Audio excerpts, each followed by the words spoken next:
तो hello guys, स्वागत है आपका हमारे फर्स्ट व्लॉग में। चलिए बताता हूँ आगे की सारी कहानी। राम राम सारा भैया ने मैं पी लेता हूँ उठ के सबसे पहले पानी। फिर मैं चल जाता हूँ कोलगेट करने के लिए। फिर वहाँ से आने के बाद कर लेता हूँ थोड़ा वार्म अप करने के बाद में थोड़ी एक्सरसाइज करी।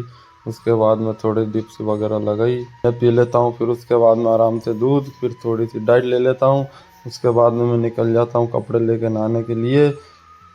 फिर मैं नहाया, नहाने के बाद में मैं आ गया मंदिर पे। मंदिर में लगाई दीपक अगरबत्ती लगा भगवान को करा प्रणाम। उसके बाद में कपड़े पहन के मैं निकल पड़ता हूँ दुकान के लिए। कुछ समय निकलने के बाद में आखिर में दुकान आ ही जाती है।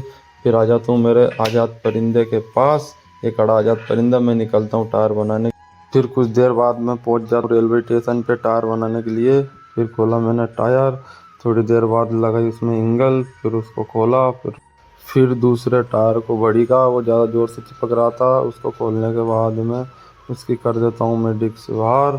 डिस्क बाहर होने के बाद में मैं लग जाता हूँ पाउडर लगा के दूसरे टायर को फिटिंग करने के बाद में फिर मैं ला के ठोक देता हूँ उसमें कड़े कड़े। ठोकने के बाद में मैं लगा देता हूँ उसमें थोड़ी देर बाद हवा होने के बाद में फिर मैंने देखा हमारा आज़ाद परिंदे के पास काफ़ी भीड़ हो चुकी थी। इतनी देर में हो गई थी मेरे टायर में हवा नापने के बाद में सारा काम करने के बाद में मैं निकल पड़ता हूँ दुकान के लिए। कुछ समय बाद मैं दुकान पहुँच जाता हूँ। वीडियो अच्छी लगे लाइक करें, कमेंट करें, सब्सक्राइब करें। ऐसे ब्लॉग देखने